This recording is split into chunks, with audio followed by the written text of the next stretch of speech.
28, and a long-time party volunteer and activist. It is really an immense pleasure.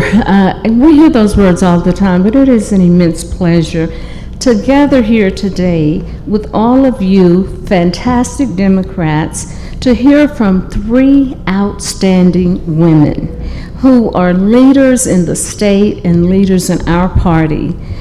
The voters in the 5th Congressional District will make a choice to send one of these women forward to the November ballot.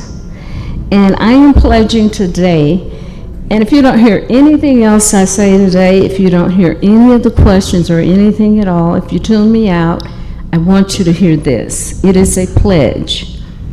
The Democratic Party of Oregon will be prepared to put all of our efforts, the full force of our backing into getting the winner of the May primary across the finish line and into the House.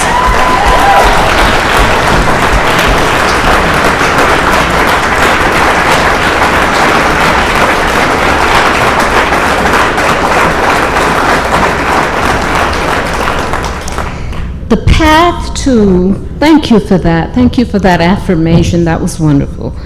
The path to the retaking of Congress and ending the current Republican idiocy and chaos goes right through Oregon. Recognize the position we're in and the power that we have if we use it. We can stop that. And we need to be a united party, strong and kind and disciplined and loving. Folks don't like to talk about love, but I do. Let us love one another, because one of these women we want to send to Congress, and it's up to all of us to do that. I thank you so much. With that, I'm honored to welcome to the stage our candidates for Congressional District 5. I'm reading them now in alphabetical order. State Representative Janelle Bynum.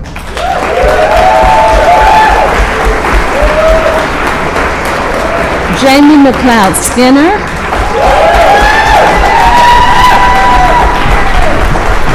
And Metro President Lynn Peterson.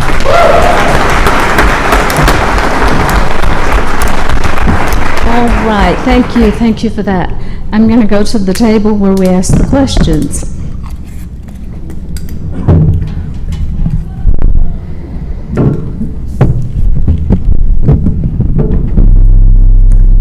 And I do terribly apologize that in our setup, my back is to the audience, but I'm facing these wonderful candidates.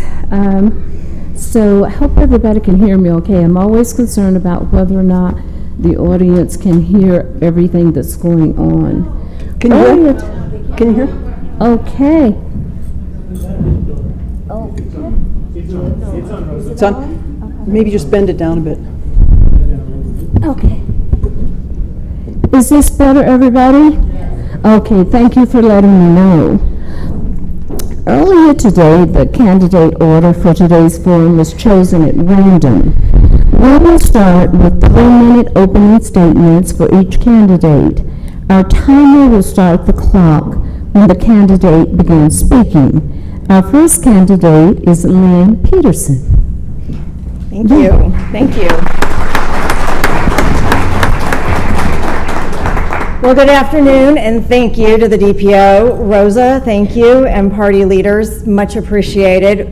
We, in this room and beyond, are going to win this seat back in 2024. The energy here will propel us into the next year. What we know is that Republicans are more concerned with infighting and culture wars than helping struggling Oregon families. They want to roll back reproductive rights and civil rights, ban abortion, even question same-sex marriage and birth control. And we will fight them back. They ignore the crises here at home. The impacts hit working people here in Oregon extremely hard. We need to flip the seat and push a democratic agenda that will restore trust in our democracy and restore lost rights. I am proud of our grassroots campaign to do just that. I have been to over 50 events in this district since I announced in June. From the Economic Development Conference here in Central Oregon to every farmer's market, it seems, from Oregon City to Bend. I love farmers markets. To Oktoberfest in Mount Angel, to the Pride events in Albany, Portland, and Bend. I have also joined Working People Taking Action, walking with striking unions such as UFCW members, Portland area teachers, to the United Auto Workers, and the Teamsters. In each of the events, we are celebrating what makes this community and this district so unique. And whether we are in Central Oregon or in the Willamette Valley, we have great workers who need our support more than ever. Support for a more inclusive Oregon. Support for affordable and workforce housing. Support for our families needing daycare, workforce training, access to mental and behavioral health, as well as education. And because of my grassroots efforts and 30 years working at the local, regional, state level, I am proud of the endorsements from mayors all over the district and beyond, including the mayors of Redmond and Albany, Lake Oswego, and Gladstone, city councilors and thought leaders throughout the district. They all know my record of collaboration. I am proud of my endorsements from justice and equity leaders like Marcus LeGrand from Bend and Pastor Hennessy from Portland. I'm also proud of our growing list of endorsements from unions such as the UFCW Greenlight, ATU, and operating engineers. My record at Metro is one of results. Whether it's the 4,700 units of affordable housing in the last 5 years that are built, permitted, or in operation, the 16,000 people we have kept out of poverty and kept out of eviction, or the 5,000 people placed in housing. I pledge to you to bring this coalition of support and record of accomplishment to Congress, and I ask for your support. Thank you.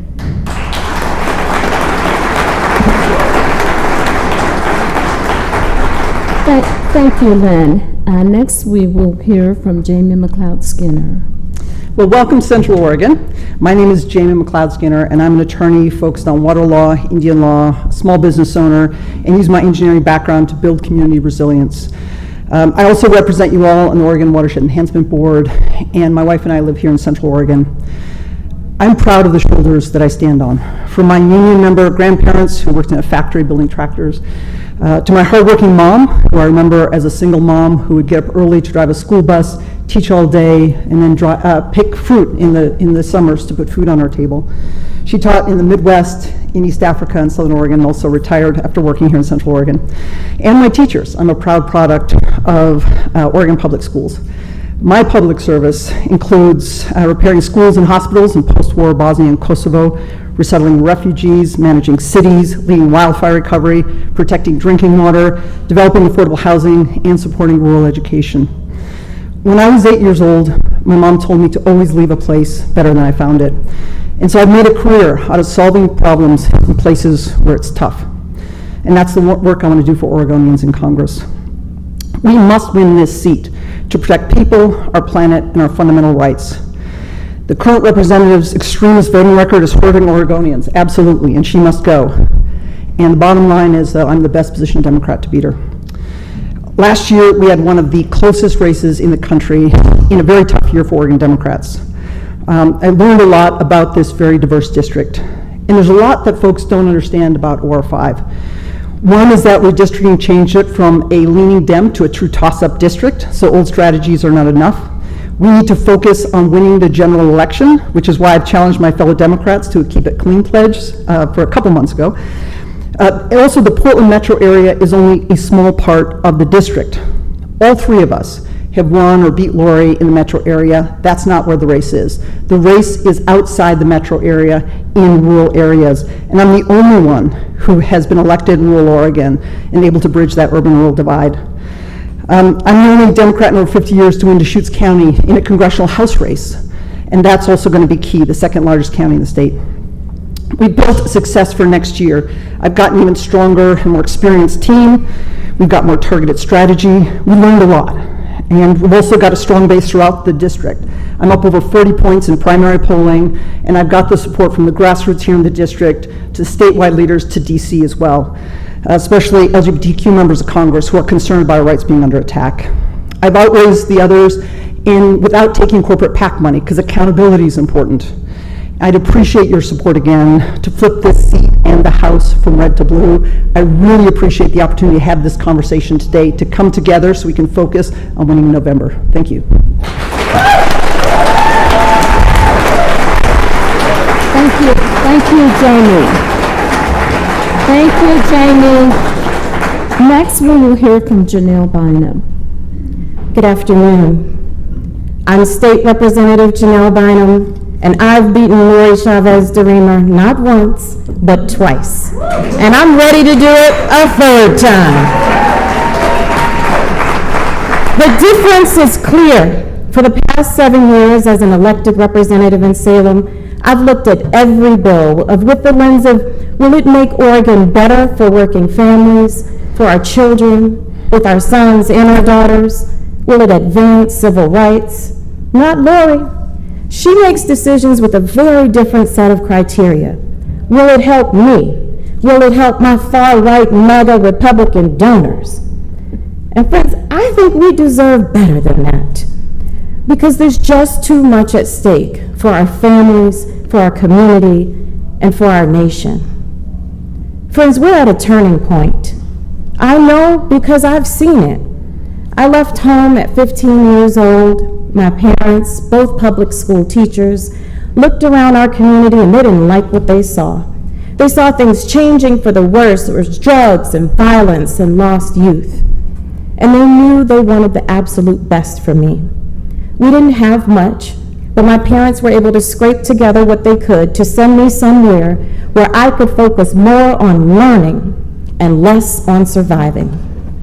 Now, everybody knows I'm the mother of 4 children, go Ducks, and I can't imagine how incredibly hard that decision was to make to let me go away.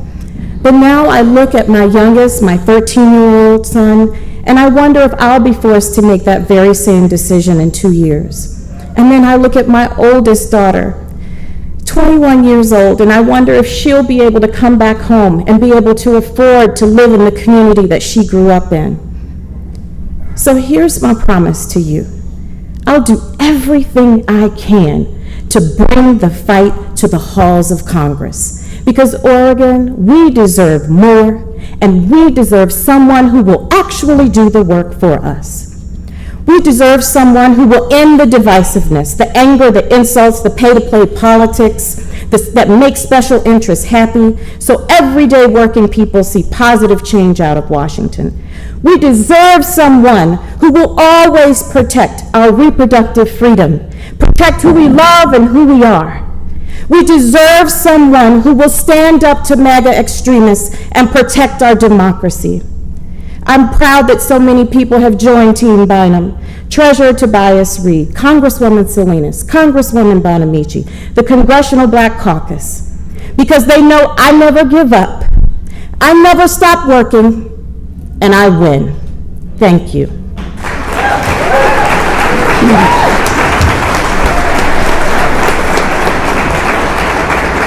Thank you all. Thank you all for those thoughtful remarks. Now we will get into our questions. We solicited questions from Democrats leading up to this event and have summed up their questions into a few which were provided to the candidates in advance of our forum today. Each candidate will have 90 seconds to answer, and rebuttals are not allowed. This is a candidate forum, a conversation, not a debate. Our first question is, the current U.S. representative in this seat has refused to conduct in-person town halls, causing a disconnect and a lack of transparency with her constituents. Can you commit to organizing regular in-person town hall meetings throughout the district if elected to ensure that direct communication and engagement with your constituents? We will continue in our randomized order for answering questions. So first, I would like to hear from Jamie McLeod Skinner. Absolutely. It's part of the job. I've always believed this. 19 years ago, when I was first elected to a city council, I would actually have monthly town halls with my constituents. It's something that I think is really important. And the reason is because everyday Oregonians don't have lobbyists.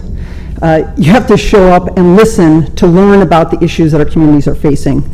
Whether it's fair prescription drug prices, the perspective of seniors living in an assisted living center versus the big pharma lobbyists who want to take you out to lunch is very different. That accountability, that showing up and understanding and listening is critically important. It's also important to make safe space for students in vulnerable communities because it encourages civic engagement. I've spoken in classrooms and actually proposed to teachers to meet with students to discuss policy and propose legislation. The conversation about homelessness is a huge issue. The woman I spoke to in a homeless shelter in Albany, she has a very unique ability to educate someone who's thinking about this issue.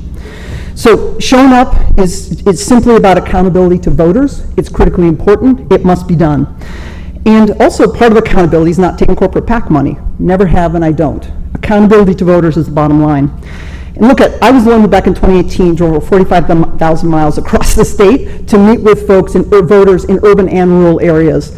It resulted in the largest voter swing in the congressional voter swing in the entire country that year, and it's about connecting with people and being accountable. Absolutely. Thank you, Jamie. Next, we will hear from Janelle Bynum.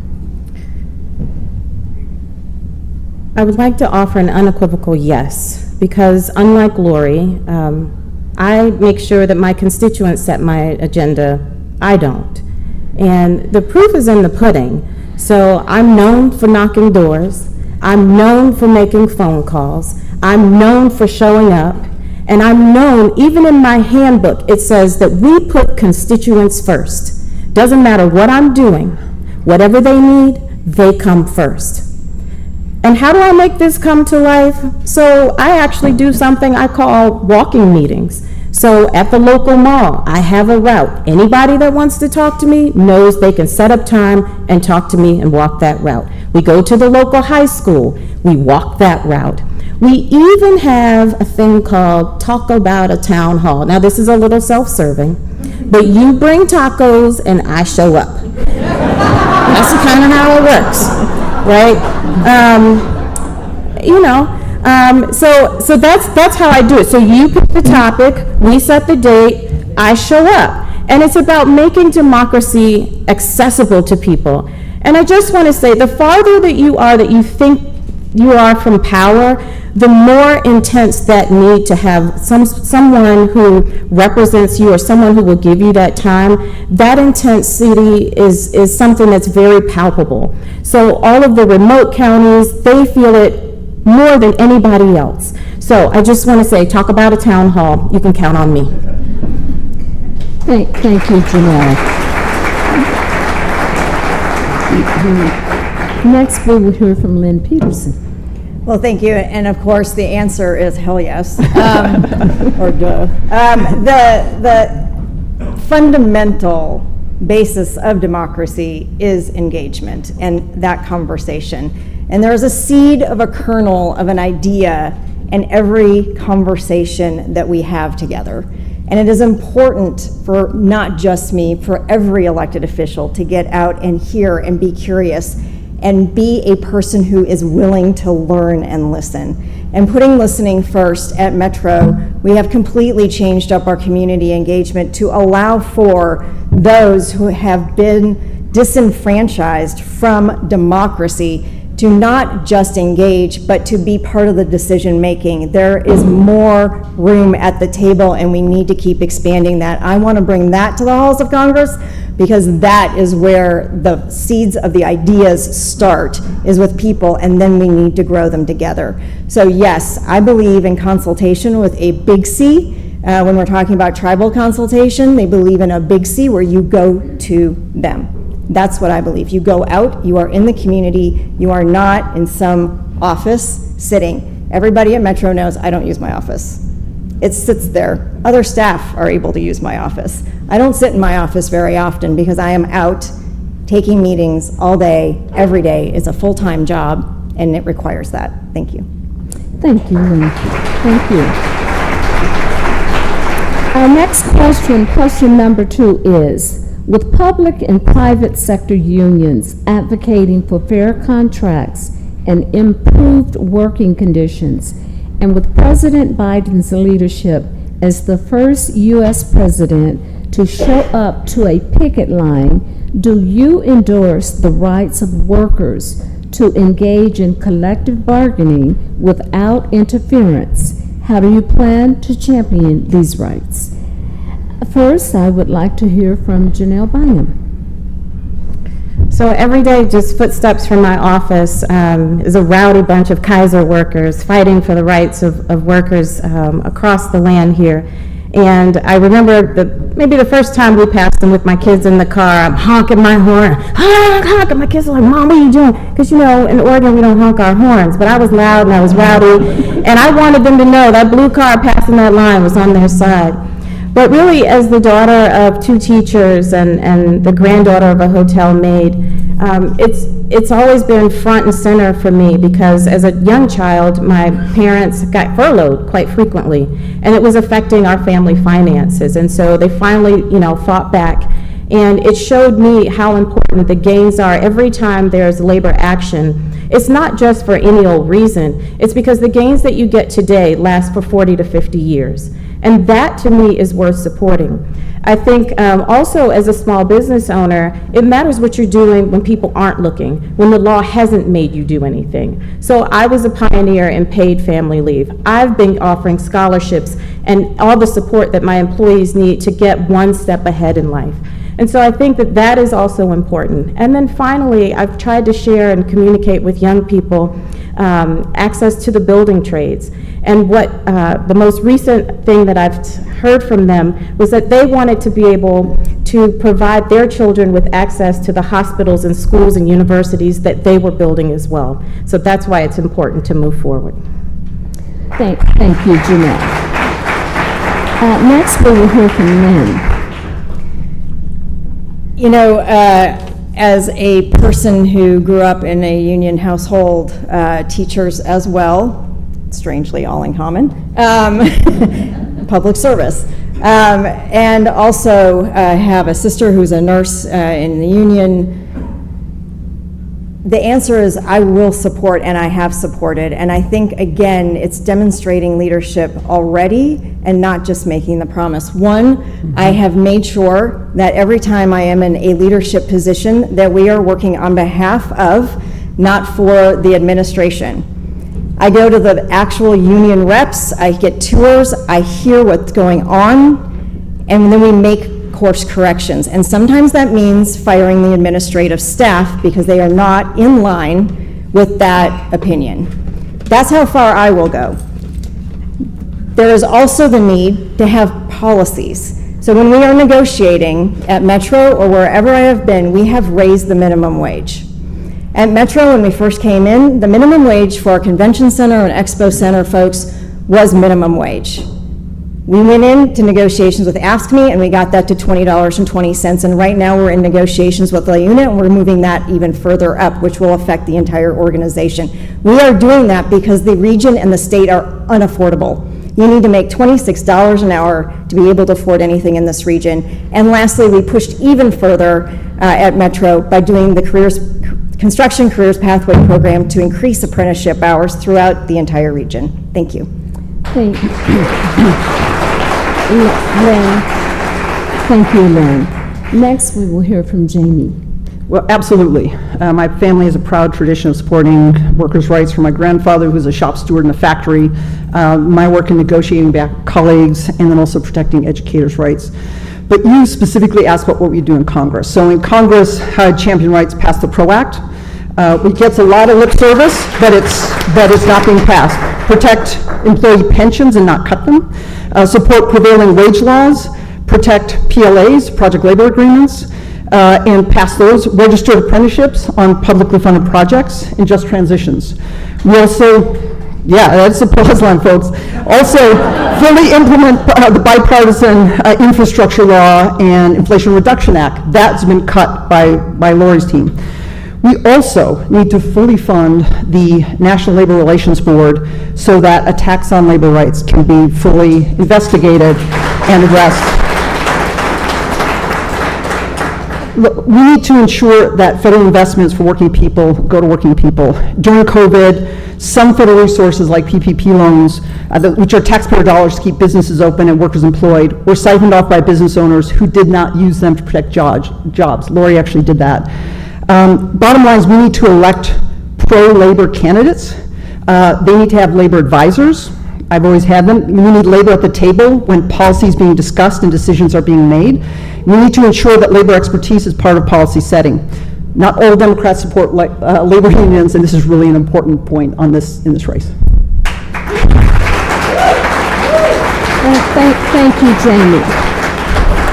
Our next question, question number 3, is immensely important to all Oregonians, especially our next question. Okay now, on the volume? Yeah. Okay. I haven't moved anything, but let me try again. Tell me if this is better. That's better. Okay. Our next question, question number 3, is immensely important to all Oregonians, especially Oregon Democrats, because we're fighting for this. Oregon experienced record-breaking heat, water shortages, wildfires, and smoke this past summer, echoing the challenges posed by climate change. At the federal level, what do you propose to address these climate change impacts, and what policies would you introduce to assist Oregon communities in effectively combating climate change? First, I would like to hear from Lynn. Thank you. This is an extremely important question to the future of Oregon. You know, first of all, I'm going to say that in order to make sure that we are actually slowing the rate of change and not accelerating it, we're going to have to get those policies in place that we've already started, but number one would be clean energy, the move to clean energy, and moving in the direction of more electric vehicles and the incentives. So reduction on transportation, reduction in the energy side, to be able to reduce the greenhouse gas emissions and decrease the rate of change, because we are definitely moving forward in this climate change and we need to be more resilient, which would be the second part. I have had to oversee, unfortunately, as an elected official, both at Clackamas County and at Washington Department of Transportation when I was the secretary, and again at Metro, all of the different types of natural disasters, as well as obviously the pandemic and working through that. We are going to need to make sure that all of our communities are seen and heard. We need to actually think about how we recover, because these things are going to happen. And so the long-term recovery, such as Detroit Lake, when FEMA comes, it is only for a very short amount of time. And at Washington Department of Transportation, with the OSO slide, we were the only state department, and the county wasn't even present, to hold the hands of the families and friends who lost 39 people in that slide, because there was no long-term recovery effort. So for me, that's the most important thing going forward, is figuring out how to prepare the emergency itself and then the long-term recovery. Thank you, Lynn, for that response. Now we will hear from Jamie. Yeah, I really appreciate this question. This is work I'm doing now and have been done before. I've seen firsthand the impact of the climate crisis when I led wildfire recovery in a small town in Oregon, which lost a third of its homes and businesses to wildfire. And I pushed FEMA to show up during COVID and also provide appropriate translation and interpretation services so that people could get access to the things they had rights to. I work with farmers here in Central Oregon to mitigate the impacts and address the impacts of the drought. I have a long history of working on these issues and building partnerships to reduce greenhouse gas emissions. We need long and short-term solutions. I mean, Lynn touched on this. In the long term, aggressively build that, invest in a renewable energy grid. We can do that part through the Blue-Green Alliance and build up the partnerships necessary so we ensure it happens and also have just transitions. But also in the short term, we need to be building resilience, work I'm doing right now, preparation, response, and recovery. And this includes partnering with vulnerable communities who often get overlooked. Again, work we're doing right now to ensure that communities are not left behind in building resilience hubs and networks. Investing in water conservation, so that's some of the things that is happening. That's a bigger issue on this side of the hill than in the Willamette Valley, but really critical. And also ensuring worker safety. So when you're talking about the ag sector, this is something that impacts both farmers and farm workers. The heat waves, the heat stroke, having those protections, and again, having the experts at the field when policy is set, and make sure we're not leaving people behind as we provide the mitigation that Lynn touched on, but also those long-term solutions.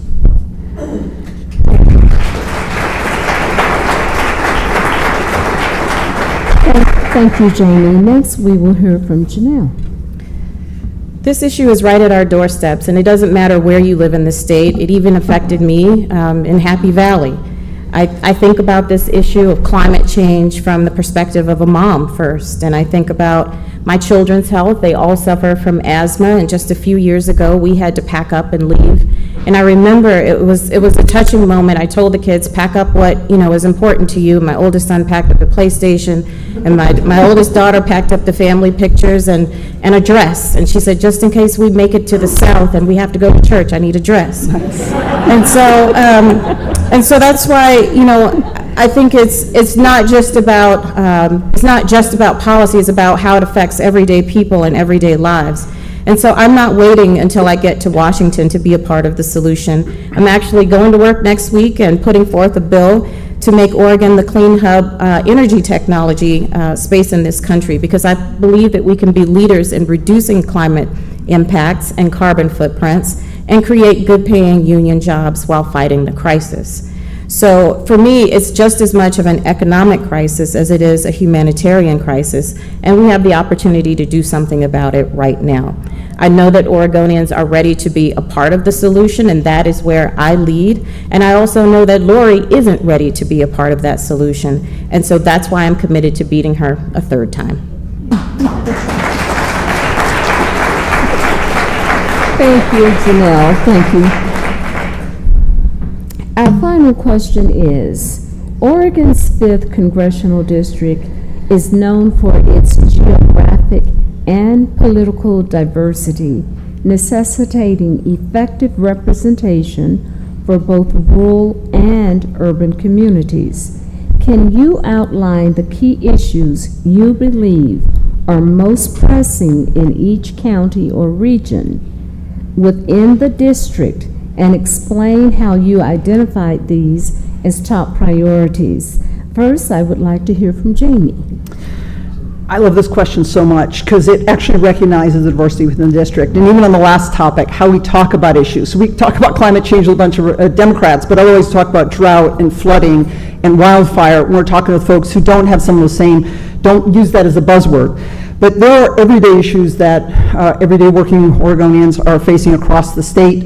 The cost of living issues, housing, childcare, education, healthcare, prescription drug costs, transportation, food insecurity, climate impacts, but they also impact us differently from urban and rural areas. But specific to some of the regions, and this is a 3-hour question, not a 90-second question, but some examples, Clackamas County,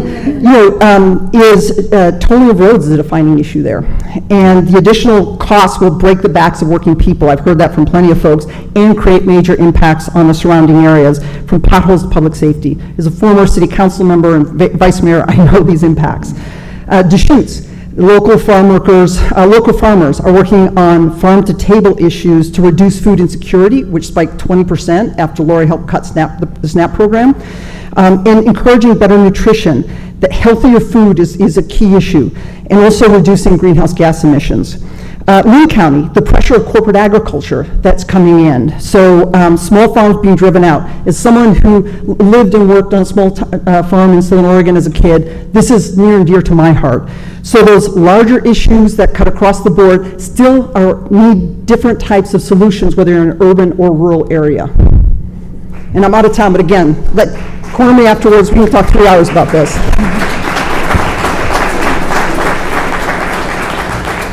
Thank you, Jamie, for that. Next, we will hear from Janelle. So this is where doing your constituent outreach helps you have the advantage. So I can look at any map, and I can look at my district, and I can tell you by city, by neighborhood, what those people care about. And it actually is pretty much the same across the district, but it's just got little different contours. So like Bend and Deschutes, reproductive care is popping up, especially with access to reproductive care for municipal workers. In Milwaukee and Lake Oswego, my climate friends, you can tell that they really, really care about making sure that we take care of the climate, make sure that we invest in climate solutions, and they're very concerned about their children's lungs. Just the other day, I had a conversation with a woman in Albany area, and she was secretly telling me that housing was insecure for her, and she really wanted her son to really think about building a mother-in-law suite for her, but she was afraid to ask him about it. And so housing is an issue across the district, but it looks different in different places.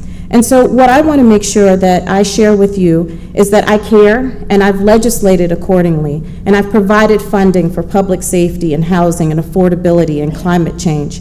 And I believe that that is what Oregonians deserve. They deserve a Congress that will actually do something and not just talk about it. And I'll bring that compassion and commitment to the forefront of the halls of Congress for you.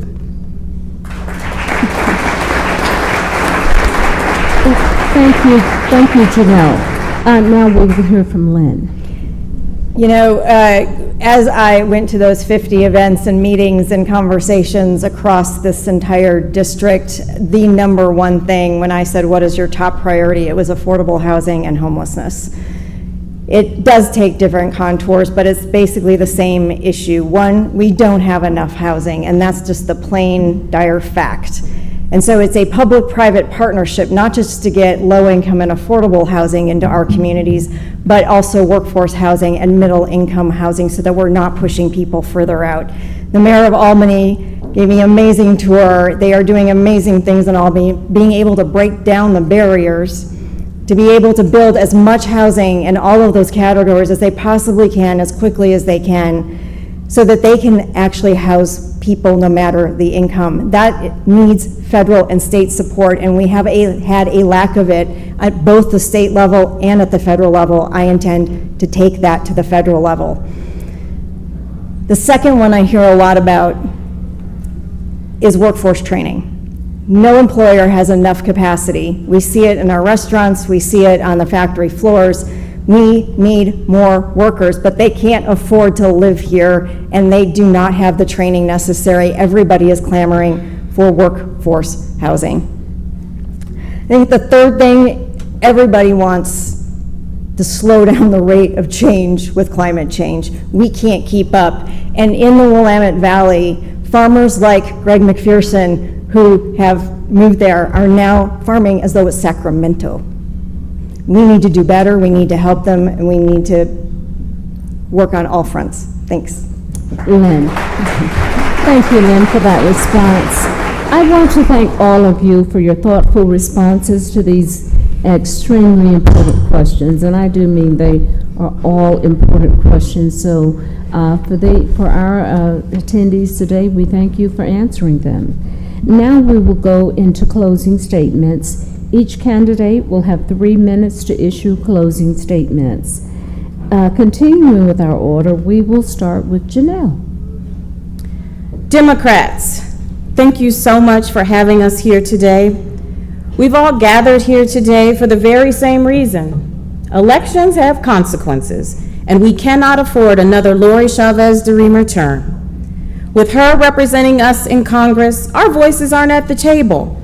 The needs of our community aren't being prioritized. And instead, we have a representative who's more interested in pleasing the extreme members of her party and special interests than actually legislating. The numbers don't lie. I'm the only one that has beaten her twice and will beat her again. That's because the toughest challenges of our time, whether it be climate or housing or safety, I will always bring people together. We will always have tough discussions, and we will always find common ground. And because of that ethos, I have an actual track record of tangible success. because parents recognize when their kids are learning, community members know when their community is safer, commuters recognize when their drive to work gets a little bit better, and working people are excited about the investments in the economy and the creation of good jobs close to home. The perspective that I bring is valuable. As someone who left home at 15 because my parents wanted me to get a better education away from the drugs and violence, as a small businesswoman who knows what it's like to sign the check of a kid having their first job and support a thriving local economy, as an electrical engineer, the best kind, who likes to take apart complex issues and put together solutions, as a mom of 4 children who wants our daughters and our sons to have the very same rights. At the end of the day, it's about our children for me. Are they safe? Are they nourished? Do they have access to high-quality education? Will they have better opportunities than their parents? Our children are watching as their fates are being decided in our halls of power. Decision makers should be the adults in the room, and sadly, that's not the case. Our children deserve better, and Oregon deserves better, and that's why I'm running for Congress. I'm so proud of the movement we've built to pay opportunity forward in Oregon, and I'm grateful for the support from leaders like Congresswoman Salinas, Congresswoman Bonamici, and the Congressional Black Caucus, Oregon House Speaker Dan Rayfield, and Leader Julie Fahey. I invite you today to join Team Bynum at JanelleBynum.com, and thank you for having us all today.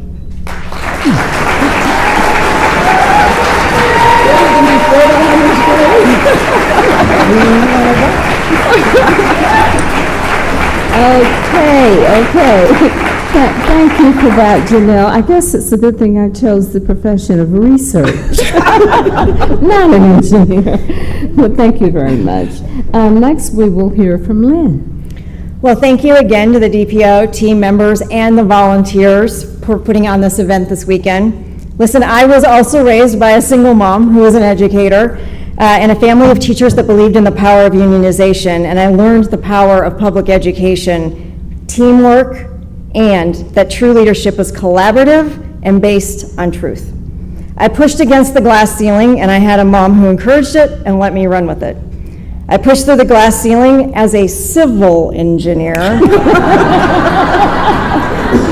in an agency with a $10 billion biannual budget and 6,800 employees while working on racial equity and climate change.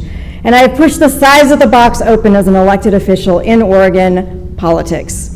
I have pushed through those ceilings with those that needed an ally, with my union brothers and sisters, my women partners, my Black, Latino, Indigenous, Jewish, Muslim, LGBTQ, trans brothers and sisters as well.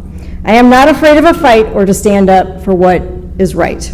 The best compliment I ever got was from the Clackamas County Sheriff deputies. Lynn, no matter how many big guys with big guns we bring to talk to you, you told us the truth and treated us fairly.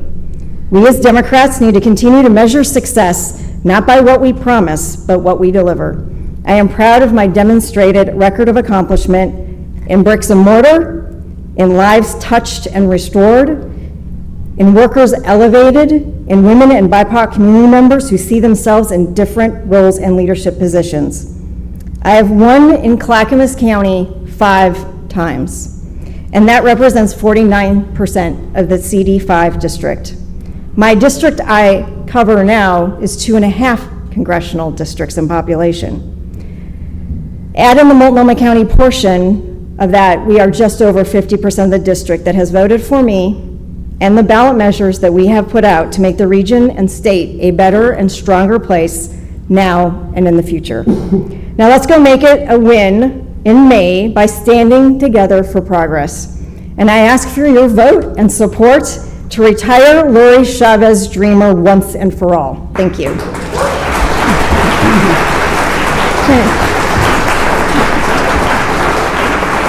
Thank you, Lynn.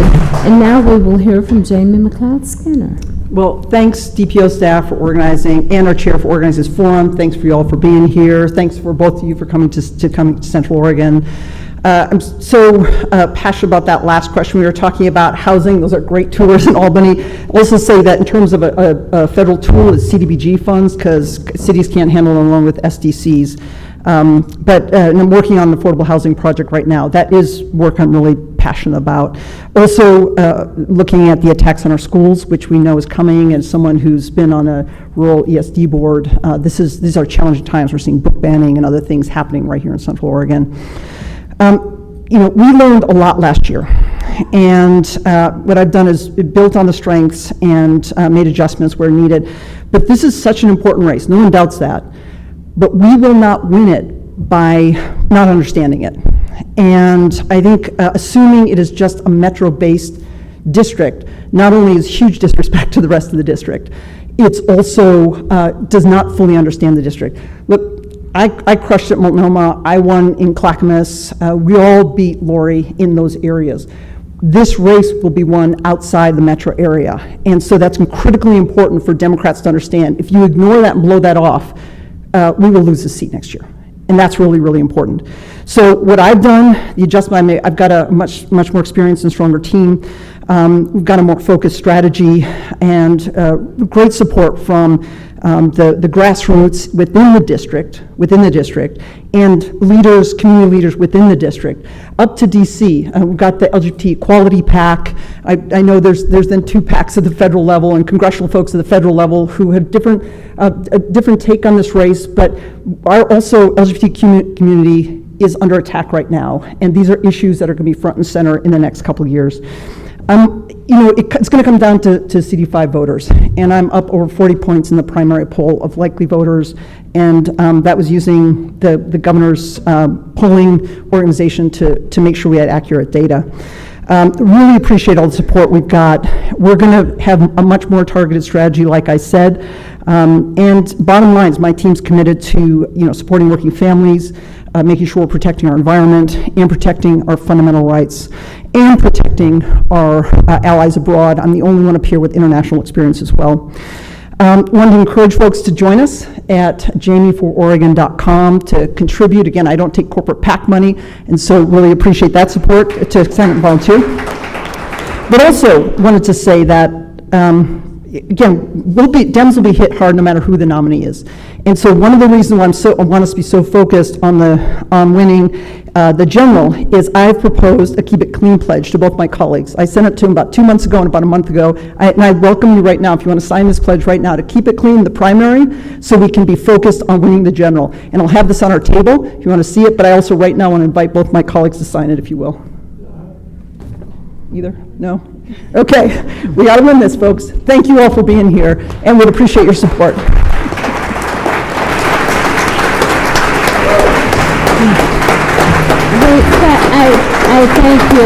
I thank you.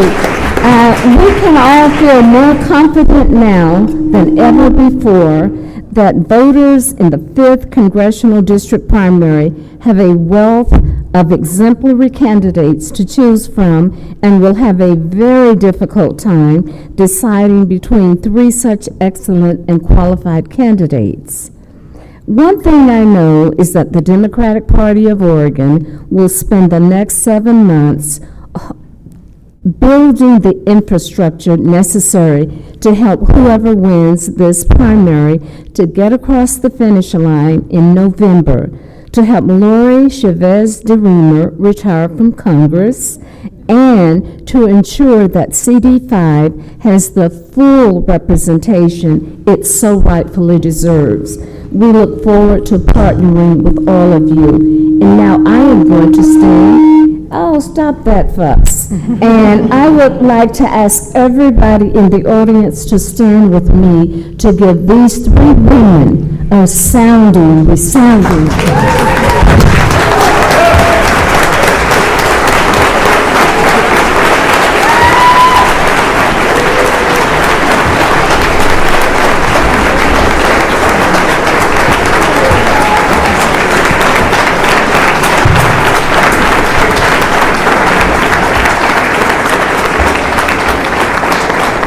Oregon, we got it. We're ready for the fight. Thank you so much. Do it. We are now finished. Thank you.